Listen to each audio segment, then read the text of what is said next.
আসসালামু আলাইকুম। আমি আফসানা আলমগীর খান স্বাগত জানাচ্ছি এনটিভির দেশের খবরে। ক্রাউন সিমেন্ট শিরোনাম দেখছিলেন, এবার চলে যাচ্ছি পুরো খবরে। ফেনী, খাগড়াছড়ি, সাতক্ষীরা সীমান্ত দিয়ে নারী শিশুসহ আরও ৩০ জনকে পুশিন করল বিএসএফ। বিজিবি ও এলাকাবাসী জানান, বৈরী আবহাওয়ার সুযোগে গতরাতে ফেনীর ছাগলনাইয়া উপজেলার মটুয়া সীমান্ত দিয়ে ১১ জনকে পুশিন করে বিএসএফ। এদের মধ্যে ১ জন পুরুষ, ৭ জন নারী ও ৩ শিশু রয়েছে। জিজ্ঞাসাবাদে আটককৃতরা জানায়, কাজের উদ্দেশ্যে চোরাইভাবে দালালের মাধ্যমে বেনাপোল সীমান্ত দিয়ে ভারতে প্রবেশ করে তারা। তাদের বাড়ি যশোর, নড়াইল ও সাতক্ষীরা জেলায়। আটককৃতদের স্থানীয় থানায় হস্তান্তর করা হয়েছে। অন্যদিকে ভোরে খাগড়াছড়ির মাটিরাঙ্গার তানাক্কাপাড়া সীমান্ত দিয়ে নারী ও শিশুসহ ১৩ জনকে পুশিন করেছে বিএসএফ। এদের মধ্যে ১২ জন নড়াইলের, ১ জন যশোরের বাসিন্দা। এছাড়া সাতক্ষীরা সদরের কুশখালী সীমান্ত দিয়ে নারী শিশুসহ ৬ জনকে বাংলাদেশে ঠেলে দিয়েছে ভারতীয় সীমান্তরক্ষী বাহিনী। ফেব্রুয়ারিতে নির্বাচনের বিষয়ে এখনও সরকারের পক্ষ থেকে কোনো নির্দেশনা পায়নি সেনাবাহিনী। দুপুরে সেনাবাহিনীর নিয়মিত ব্রিফিংয়ে মিলিটারি অপারেশনস পরিদপ্তরের colonel staff colonel Shafiqul Islam এসব তথ্য জানান।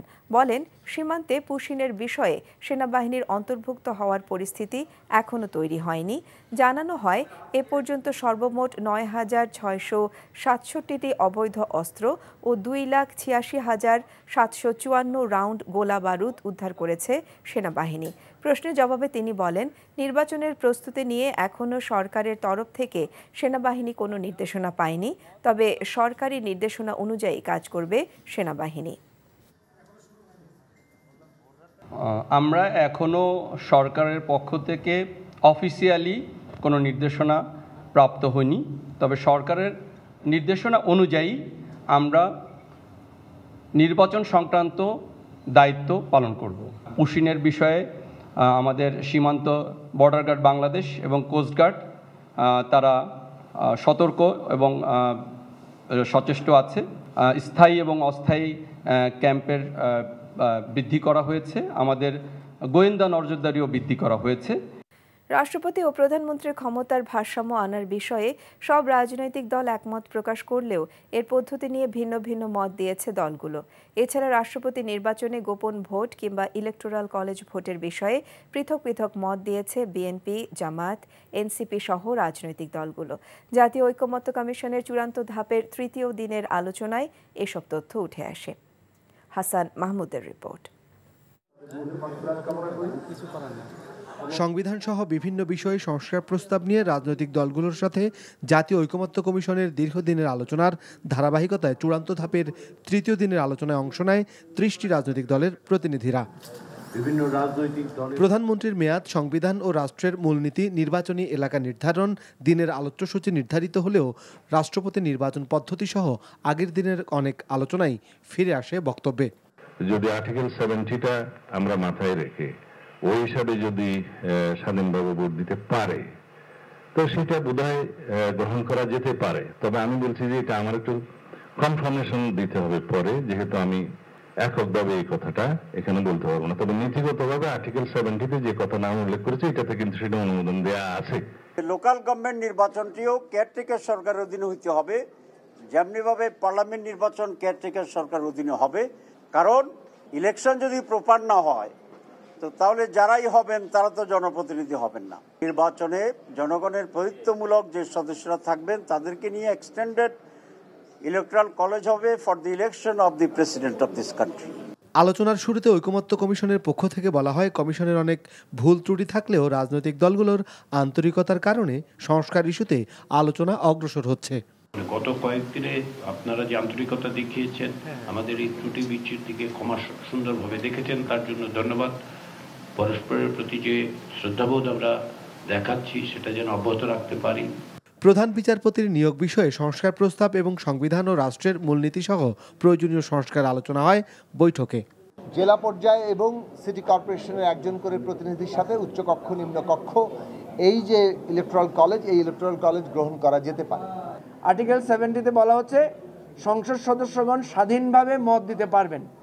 সুতরাং সেক্ষেত্রে গোপন ব্যালটের মাধ্যমে এই 500 জনের ভোটের ভিত্তিতে রাষ্ট্রপতি নির্বাচিত হবেন।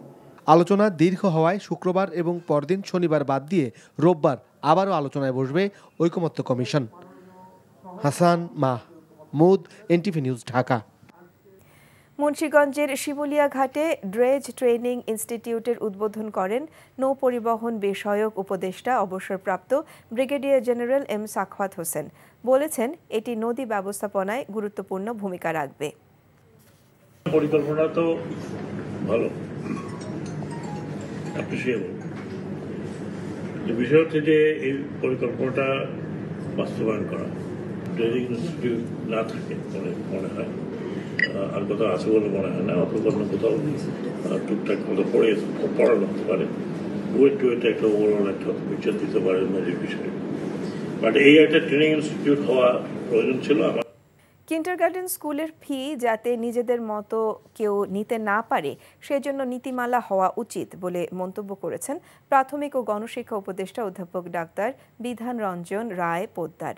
সকালে রাজশাহী নগরীর পিটিআই অডিটোরিয়ামে প্রাথমিক শিক্ষার মানোন্নয়নে রাজশাহী জেলার সংশ্লিষ্ট বিভিন্ন পক্ষের সঙ্গে মতবিনিময় সভা শেষে প্রশ্নের জবাবে উপদেষ্টা এই মন্তব্য করেন। রাজশাহী জেলা প্রশাসক আফিয়া আক্তার, প্রাথমিক শিক্ষা অধিদপ্তরের মহাপরিচালক আবু নূর মোহাম্মদ শামসুজ্জামান এ সময় উপস্থিত ছিলেন।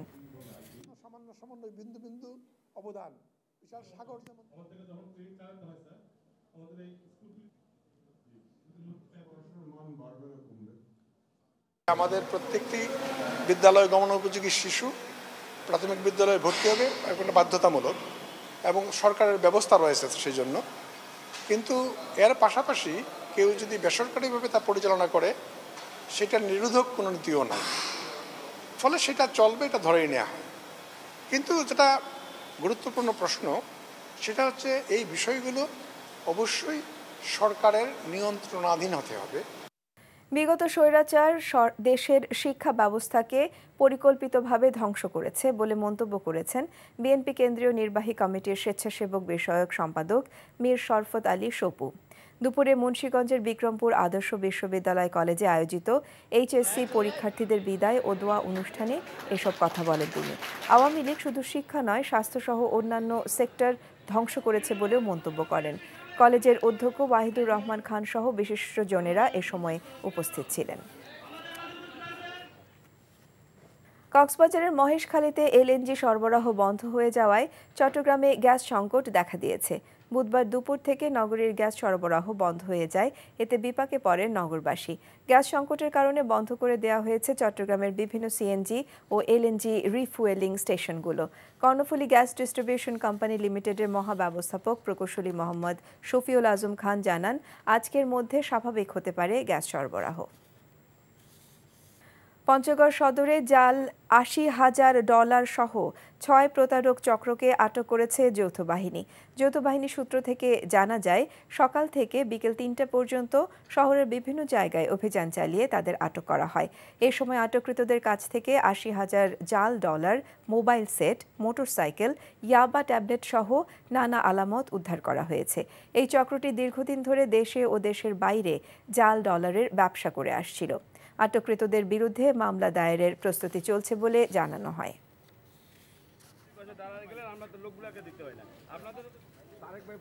তারেক রহমান ও ডক্টর ইউনূস বৈঠক জাতির জন্য শুভবার্তা নিয়ে এসেছে বলে মন্তব্য করেছেন যুক্তরাজ্য বিএনপির সভাপতি ও বিএনপি চেয়ারপারসনের উপদেষ্টা এম এ মালিক।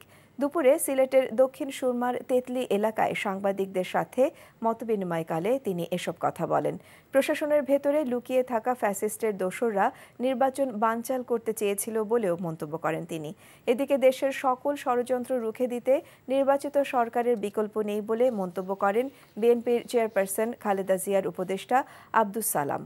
দুপুরে নওগাঁর বদলগাছি উপজেলার পরিষদ মিলনায়তনে রাজশাহী বিভাগের জেলা মহানগর বিএনপির অঙ্গ ও সহযোগী সংগঠনের পর্যালোচনা সভায় তিনি এই মন্তব্য করেন। বিএনপি মুখ থুবড়ে পড়লে দেশের গণতন্ত্র ব্যাহত হবে বলে মন্তব্য করেছেন বিএনপি জাতীয় নির্বাহী কমিটির সহ সাংগঠনিক সম্পাদক অ্যাডভোকেট ওয়ারেস আলী মামুন। সদর উপজেলা বিএনপির আয়োজিত বিশেষ সাধারণ সভায় তিনি একথা বলেন। ফল চাষে আগ্রহ বাড়াতে দেশের বিভিন্ন স্থানে শুরু হয়েছে ফল মেলা। দুপুরে চট্টগ্রাম প্রেস ক্লাব আয়োজিত হয় ফল উৎসব উদ্বোধন করেন জেলা প্রশাসক ফরিদা খানম। এছাড়া আগ্রাবাদ খামার বাড়িতে 3 দিনব্যাপী ফল উৎসবের আয়োজন করে কৃষি সম্প্রসারণ অধিদপ্তর। মেলায় আম, জাম, কাঁঠাল সহ দেশীয় নানা ফল প্রদর্শন করা হয়। মেহেরপুরে শুরু হয়েছে 3 দিনব্যাপী ফল মেলা। সকালে জেলা কৃষি সম্প্রসারণ অধিদপ্তরের খামারবাড়ি প্রাঙ্গণে মেলার উদ্বোধন করেন জেলা প্রশাসক। এদিকে খাগড়াছড়িতে 3 দিনব্যাপী জাতীয় ফল মেলা উদ্বোধন করা হয়েছে। কৃষি সম্প্রসারণ অধিদপ্তর ও জেলা প্রশাসনের যৌথ উদ্যোগে এ মেলার আয়োজন করা হয়।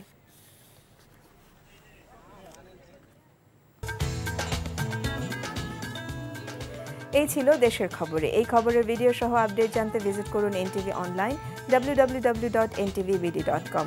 এছাড়াও এনটিভির জনপ্রিয় সব অনুষ্ঠান ও খবরের আপডেট জানতে ভিজিট করুন আমাদের ইউটিউব এবং ভেরিফাইড ফেসবুক পেজ। 6টায় ইভিনিং নিউজ দেখার আমন্ত্রণ রইল। ধন্যবাদ সবাইকে।